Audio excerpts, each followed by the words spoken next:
Another episode of PWG It's on Your TV starts off with the Undisputed Era. They're celebrating how they retired the PWG careers of Sami Callihan, Rick Swan, and Paul London.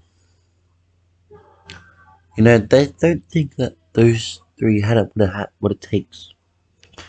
As this new era of PWG is going to be undisputed. And El Generico, we're coming for you. So you better watch out. A 47 promos meant the worst to start off. And then they beat Tommy End and Peter Avalon, and Adam Cole hits Tommy End with a Panama Sunrise. They still don't like Tommy End, but that's okay. Johnny Gargano beats the debuting Kushida with a hurt stone. Kushida did alright. 45 isn't the worst for a lower mid card kind of guy. His gimmick got very good, which is nice, but yeah, a 55 rated match. Then the Young Bucks, they're in the ring.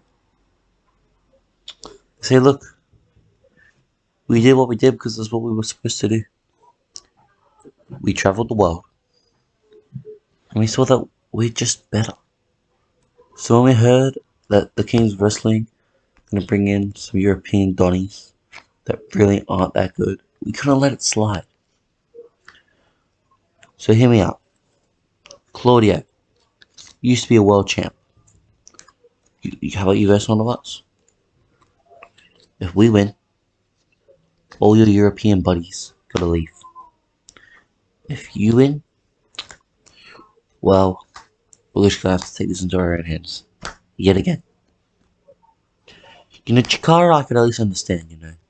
They were alright. TNA, they were awesome. Smash provided something different for us over in Japan.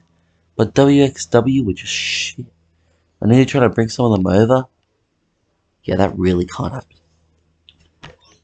But luckily for the European Wrestling Alliance, Claudio beats Matt Jackson with a Rigola Bomb, so it doesn't really matter. Not much psychology, that's okay. A 6-6 rating, we take those all day. And then afterwards, the two other members of the EWA debut to beat up the Young Bucks. And who are they? Walter and Zack Sabre Jr. Walter got a great for his gimmick. Zack Sabre Jr. got out, that's okay. And Zack performed poorly in an angle run, fine. But basically, all of the EWA jumped the Young Bucks. You know, they're beating the shit out of them. Walter's chopping their chests. Zack Sabre Jr. locks Nick in a bunch of submissions. Claudio and Chris just beating the shit out of Matt with chairs. So yeah, just the EWA get one over the Young Bucks. Then we have Gregory Helms losing to Scorpio Sky with a blackout. Just a little match. But again, bad chem, so not ideal. And then Kevin Steen, Mr. Reliable, he's 76 promo.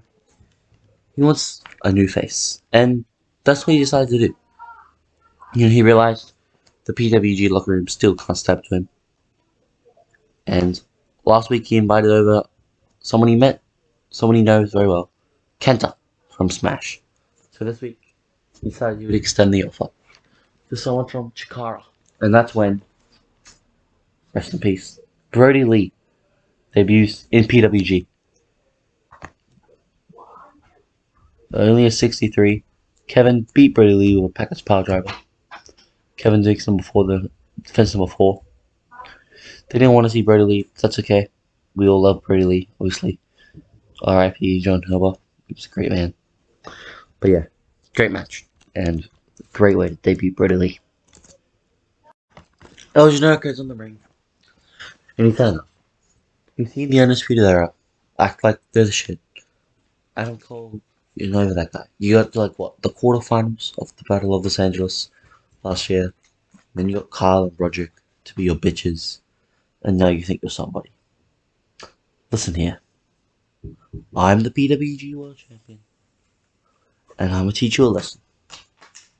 Tonight, main event, me and you for the world title. I'm gonna hit you with a 450 splash and send your ass back to wherever the fuck you came from. Probably some shitty backyard company out the ass of Idaho. So you have a really good angle there from El Jericho to start off the show. And Johnny Gargano having not a good match because of chemistry against Peter Avalon. 40 is not ideal. We have the Rockness Monsters lose to the Dynasty. Dynasty get the win with when Joey Ryan hit a double underhook facebuster, which is basically a pedigree, I'm pretty sure, to Johnny Goodtime to get the dub. Again, not very good matches. We have Kevin Steen. It's an 85 angle. That's all we like. He wants a challenge. So he says, "Bring it on. Anyone out there wants a piece of this TV title, they can take it. Because there's no world which he loses." Kevin Steen is fighting another debutant in Naofumi Yamamoto, also known as Yoshitatsu, who gets the upset. Yes, he was off his game and only pulled a 37. He got an adequate. Kevin Steen carried the match. He went for a package power driver. He hit it. He got up. He went to go hit a frog splash to cement it. And as he was jumping for the frog splash, roundhouse kick from Naofumi, and he wins the title. Kevin Steen, in his great run, ends from a roundhouse kick in 21 minutes and 20 seconds. The 65 is pretty good.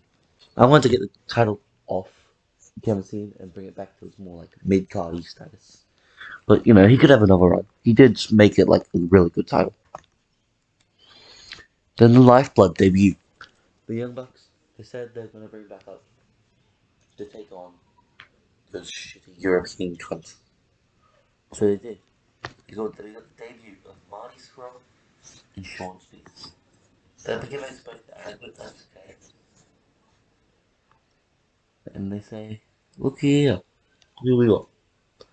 Two young wrestlers that will become the future. The four of us together are the future of this company. And look, I know there's a certain Saber and a Walter and a Hero. I think they're the guy, that they're the man. But in reality,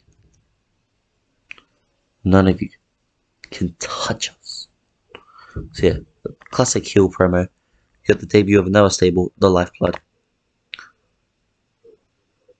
And they beat, and Marty Scurll in his debut, he was off his game, but they beat in 59 rating, which is actually pretty good. He got 49. The team of Kushida and Gregory Helms. And Nick Jackson did a 40 slash of Gregory Helms. So yeah, a decent match, as it says. 59 is what we like to see. And yeah, good debut from the Lifeblood.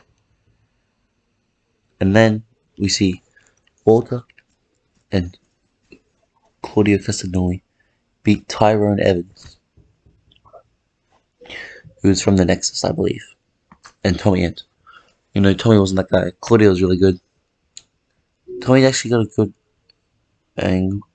The crowd didn't like Tommy or Tyrone. Claudio was off his game. Lots of penalties, but not too bad of a tag match, you know, just to keep building up Walter. And then there's the other 65 angle. Comes backstage, you know, a little upset about how he lost his TV title when he sees Eddie Edwards. And he says, Eddie, you're a shit champ. You and Davey haven't defended the title in like a month. He's always off in New Japan.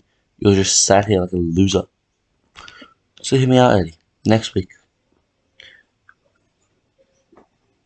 If Davey's not here, we go 1-1. If he is here, me and the partner of my choice take you two on the main event. What do you say?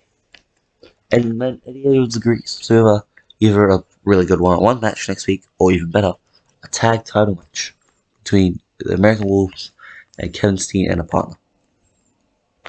We have Chris Hero taking on Sean Spears in his debut. Sean got a 31. The crowd doesn't like anyone having these days. But you know, we'll roll with it. Chris Hero beat Sean Spears at 58. Isn't that bad? Pretty good actually. Good match. And then in the main event, El Generico loses his world title. I don't know why it's a 45. Because we had interference. I probably shouldn't put that actually as interference. I should have just said it had interference. Oh well. Adam Cole beat El Generico, the Panama Samurais, after the luchador was low blowed by Roger Strong when the ref wasn't looking.